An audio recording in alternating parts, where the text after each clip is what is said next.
Welcome to part 3 of Yang data types.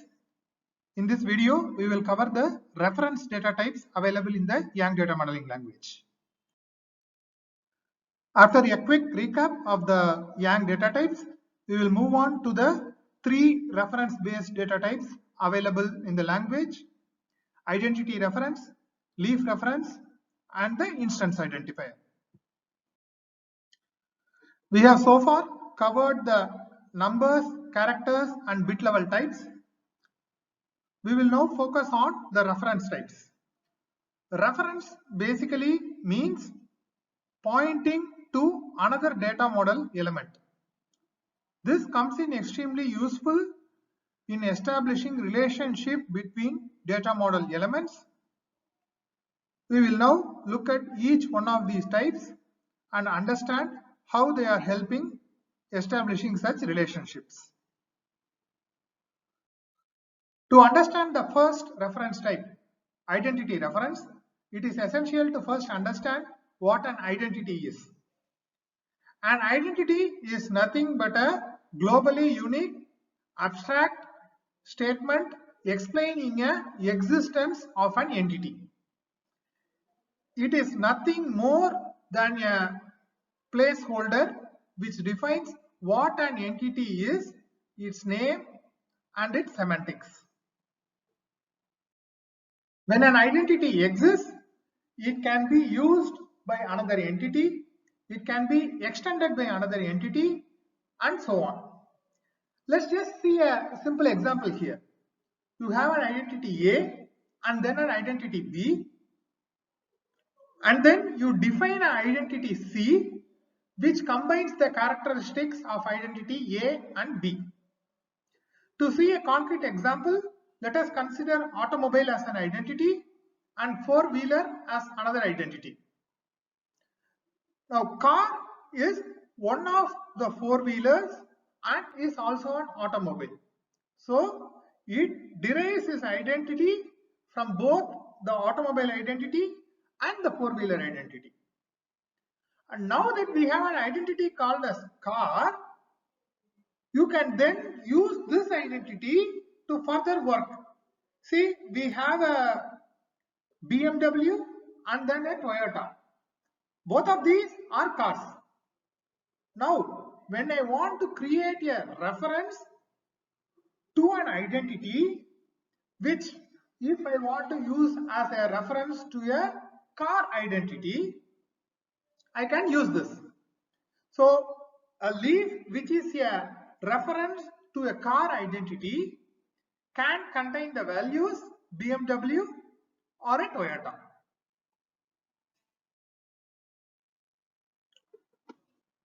Now let us see how the relationship can also work across modules. Here we have module A and module B, and there is a identity A1 and A2 defined in module A, and module A is imported into module B. In module B, a reference called as identity reference B is created with a reference to an identity called as ident B.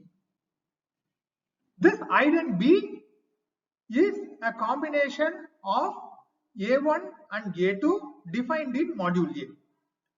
The point to note here is how this has been referenced. You see that the prefix PREFA has been explicitly mentioned.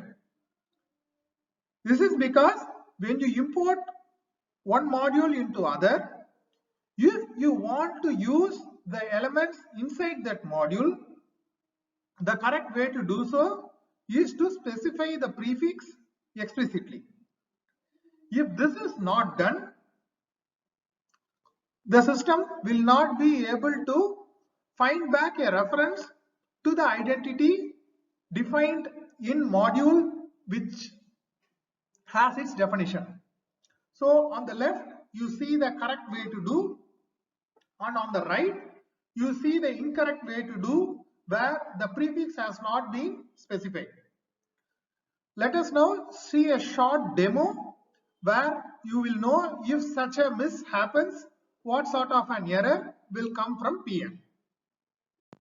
We will use an example similar to the one shown in the screen now in the demo.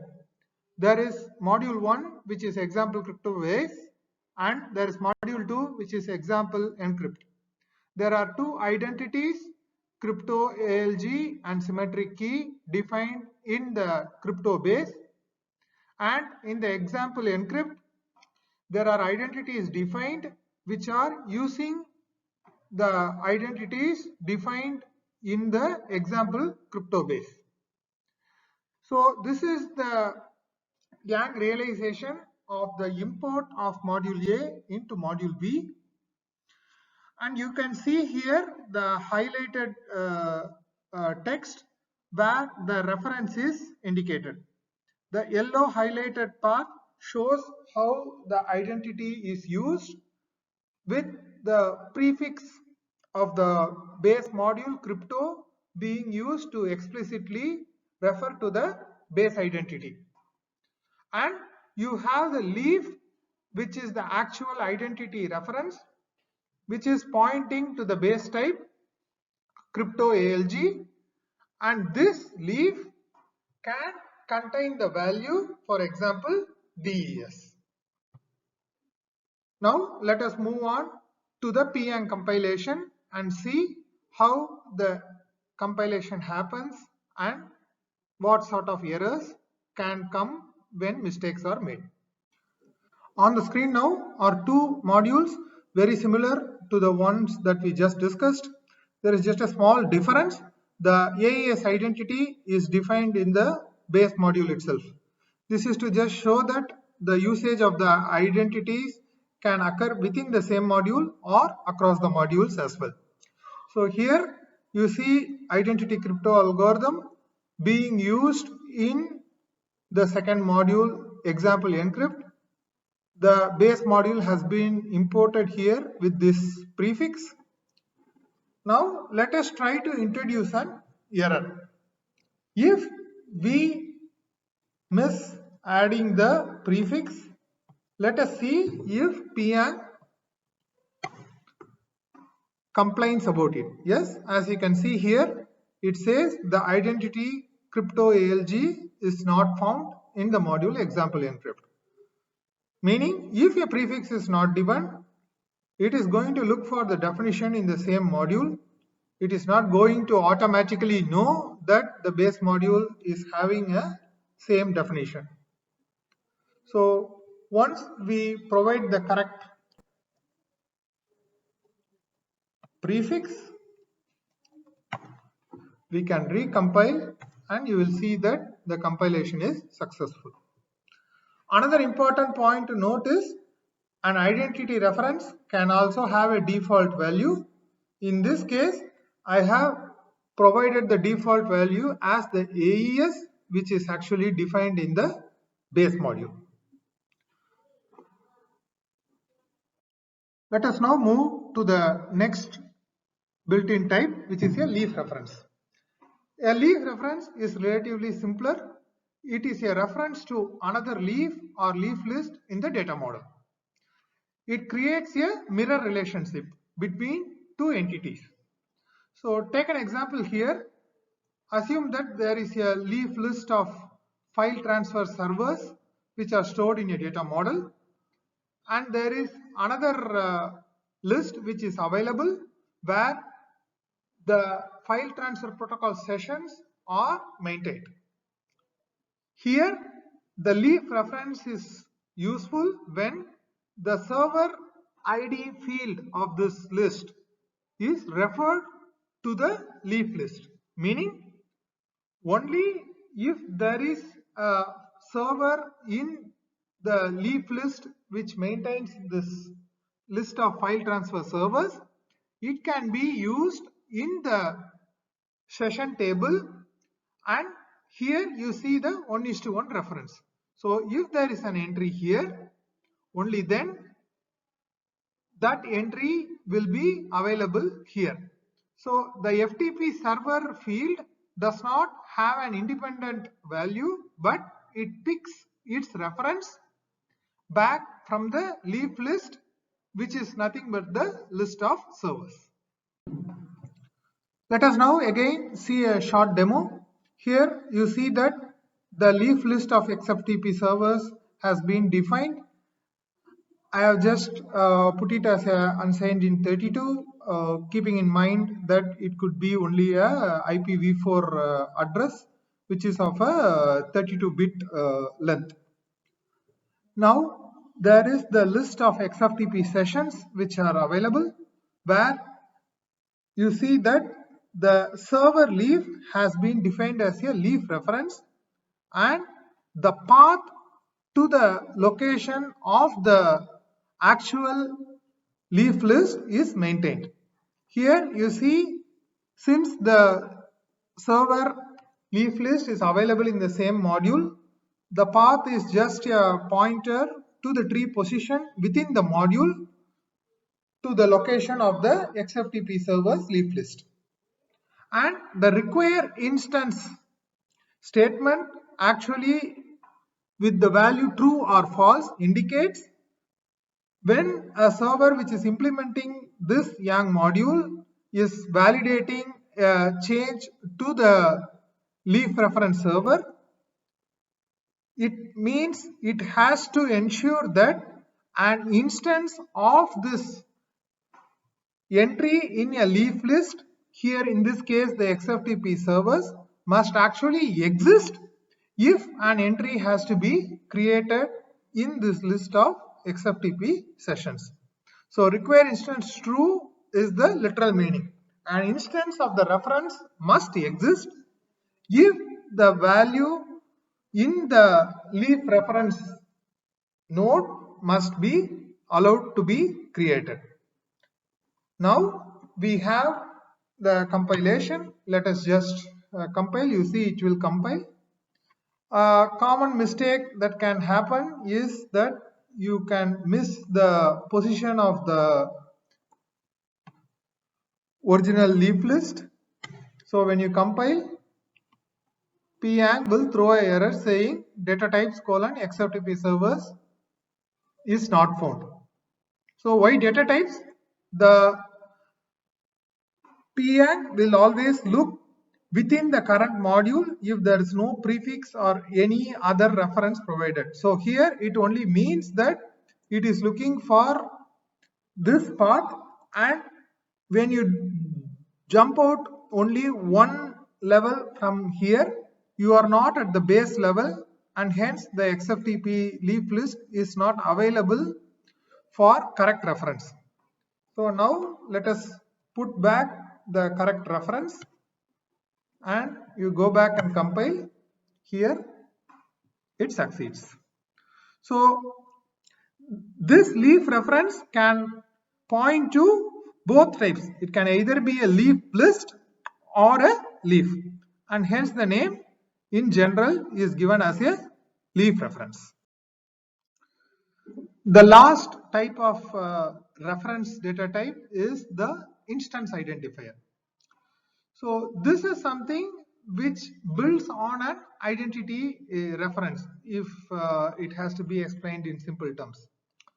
It is a combination of an identity of the path of a data node and optionally a specific value of a data node. This is what gives us an instance identifier. So as the name indicates, it can refer to a specific instance of a data node in the data model. What you see below is a list of ways in which an instance identifier can exist. As you can see, the instance identifier can point to a container or a leaf or a specific value in a list entry. For example, as you can see here, it is referring to a field name with the value Fred. A list can have, say, maybe n number of entries. There, the instance identifier field is able to specify the value of a particular instance where the name of the particular field, here the name Fred. So moving on, you see other similar types as well. You see a server where the IP address has to be something specific, 192.0.2.1 and a specific port. So this is useful when in a netconf operation or restconf in general, when the network element is managed, it is possible to identify a specific instance as a set value to the server which is supporting the data model. So the instance identifier can be defined as a very simple leaf, and when a value is received for this particular leaf, the server has to validate the existence of the particular data node, the validity of the path provided, and if a specific value of the instance is provided, the implementation will check for that particular instance and take the necessary action. So now we will see a very short example how this is defined in a YANG module, and with that we will conclude this session. We are back with the same YANG module here. At the end you see that an instance identifier has been defined. It is a leaf with a name instance identifier reference and its type is an instance identifier. So it's simple. The real usage of this completely will be known when the netconf operation which changes its value comes into play. So this leaf could be an entry which could be used in a list. I mean, the leaf can be in many data model elements. So the value can be dynamically used to create runtime dependencies, check for values dynamically, cross-reference it as the changes happen, and it is extremely useful. That concludes the session on the YANG reference data types. The next video will be on the remaining data types and the last video on YANG data types. We will cover the enum, the union and the empty type. Looking forward to having you back. Bye-bye.